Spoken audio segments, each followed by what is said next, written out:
right after that, or right about the time that this plane was flying overhead, I was talking to a woman who was in a car. I don't remember why. I think I asked to use a phone, or maybe I asked directions. I wasn't sure where I was. And she had a younger person in the car with her, and they asked me if I wanted to go with them to a party. It was totally random. And they hinted that they had drugs, but I didn't really know if... I just thought it was really strange. I mean, from one totally bizarre situation to another. And I don't know if they were just regular people who really were going to a party and they really were into smoking weed and that kind of thing, and that's what I was being invited to, or if it was another sort of cop or intelligence setup where someone was on the side of the road. And I don't know, but I just, when they said that there was going to be weed there, I didn't feel comfortable getting in the car with them and going there. And I was pretty nervous at that point because I'd been tortured in Seattle. I'd been poisoned in Seattle. I'd been locked out of FBI offices, prevented from making a report. There were just so many things going on that even though it was even a woman, I did not... I was worried that somebody was going to seriously take me off someplace and maybe dispose of me discreetly behind a big dumpster. So I sensed some kind of danger in the area in general, and I did not go with them. I just decided that I was going to try to figure out where I was and go back to the place where I'd been staying at night. And when I went back to that house, and actually it was the next day, I ran into two different men. One was Hispanic, and the other one was not Hispanic, he was white. And they kind of acted like they were almost expecting me. It was really weird. They were renovating a house and talked to me for a long time. Asked me, what I was doing. I believe that was pretty much the next morning, though it wasn't that night. It was already dark but that night. So anyway, I guess just to go in order, I went back to the place where I stayed at, and the door was locked. And somebody at the Irish pub had said something to me about, do you need a place to stay? You can go with me. And I was just like so tired of that whole thing. And I already knew where I had a place to stay and thought it would be okay for the time being. And I went back and the door was locked, and I kept knocking. And then I tried, I had some things there still, some of my belongings. And after a long time, he did come to the door and he finally let me in. But the entire time, he just let me knock for a long time. And I was still feeling effects from whatever it was that I had smoked, the poison cigarette, and everything. I felt kind of dizzy. I didn't feel good. I then got to this room and slept on the floor. I think there was a bed or some sort of a couch or something, but the floor was more comfortable, and I was used to sleeping on the floor. Why did I start sleeping on the floor? I guess after they took my son from me, I began sleeping on the floor because my lower back still hurt from being tortured and also from the childbirth and everything. So I was actually more comfortable on a very level surface that was very firm, and I wasn't in the habit of I don't know, so that was just what was most comfortable for me a lot of the time. And I went ahead and slept on the floor, and then at some point I remember at one point he was reading from a Bible. And I went over to see what he was reading, and then he snapped at me. And I saw that it was 2 Kings, but he said, he snapped at me like I was being really nosy and said something really critical, but I can't remember what it was. And right about that, at that time, I was able to stay that night, and then I woke up and felt like I had just slept really, like, kind of knocked out cold. If anything happened that night, I mean, like, he didn't do anything, but I mean, if I snored or if anything else was going on, if there were noises in the building and stuff, I'm not sure that I even would have heard anything because I was so tired. And I slept very soundly, and then I woke up in the morning, though, and there was still something going on with my throat. And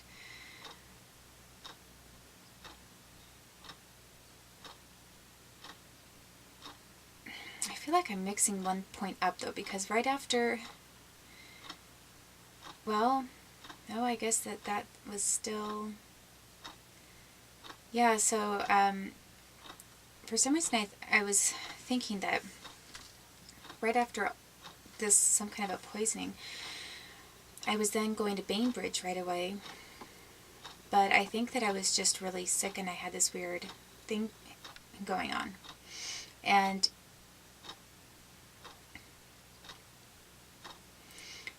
I decided after being there, he said that I couldn't stay there anymore. And this was, after I was, assaulted. So I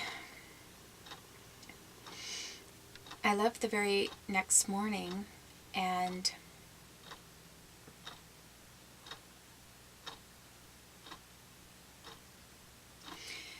then I didn't know where to go. I didn't feel safe in Seattle at all, and Seattle wasn't offering any kind of protection at all. So I thought, I didn't have enough money to go all the way back to Wenatchee and all the way across the mountain pass. I thought, I guess I'll take a ferry to Bainbridge Island, which was, something that I got on a ferry a long time ago as a little girl. But I decided to, or several times actually, when I was younger. But I decided to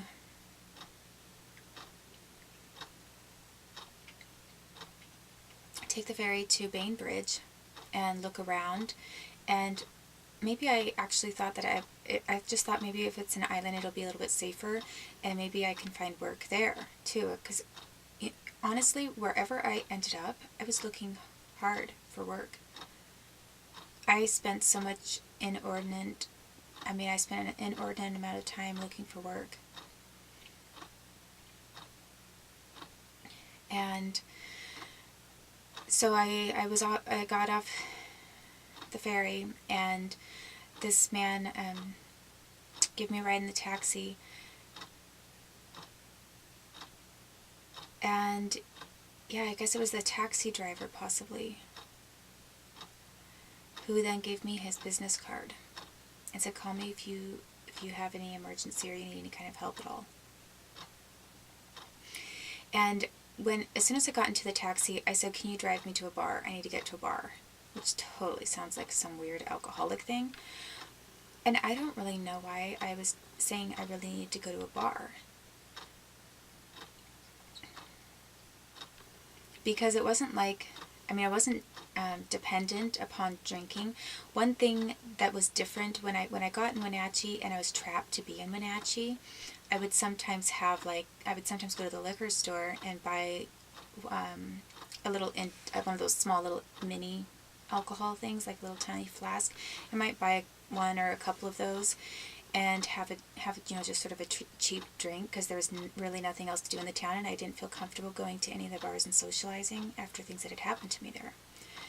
So now and then I would, pretty much every week I would have a drink or a couple drinks, but I wasn't sleeping with anybody, and I was, and if that looked weird, it's just that I wasn't comfortable drinking around people anymore, because the last few times, several occasions, I've been set up to be assaulted.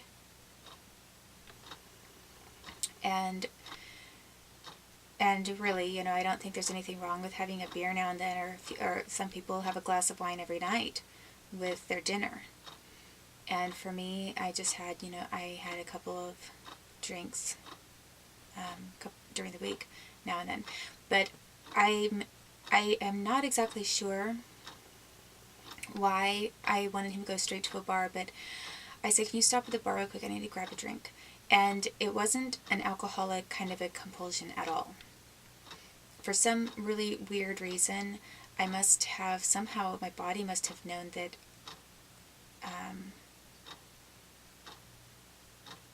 I don't know, there was just something weird going on in my throat, and water didn't seem right. So I ordered, I think, a shot of whiskey. And when I went in there, he was there, and then he later showed me he had a Red Cross card.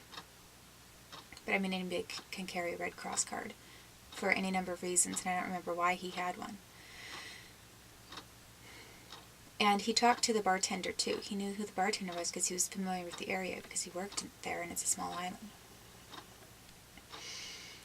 But when I had a drink, I don't know, I didn't see her pour it or anything, so I really don't know if something was added to it or not. But all of a sudden, this really bizarre burning sensation that was in the middle of my neck where all the metal was, that it had been going on. It was kind of like the alcohol for some reason. I don't think it was, I had been drinking water, and that didn't do anything. But it was like the alcohol for some reason. I felt like it had almost possibly neutralized some sort of a chemical reaction that was going on. And I don't know what kind of I know that I was given some different kinds of poison, but I don't know what they were. I just know that it neutralized this burning,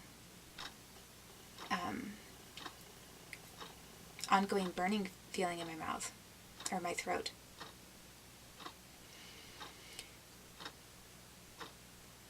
And I thought that was really, really weird. And so it crossed my mind, because it was so sudden. It did cross my mind, was something else added to my drink, or did that really just do it?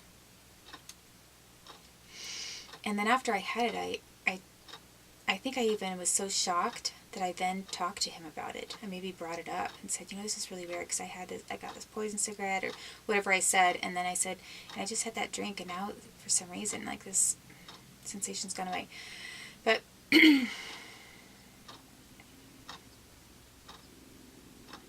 it was truly a physical.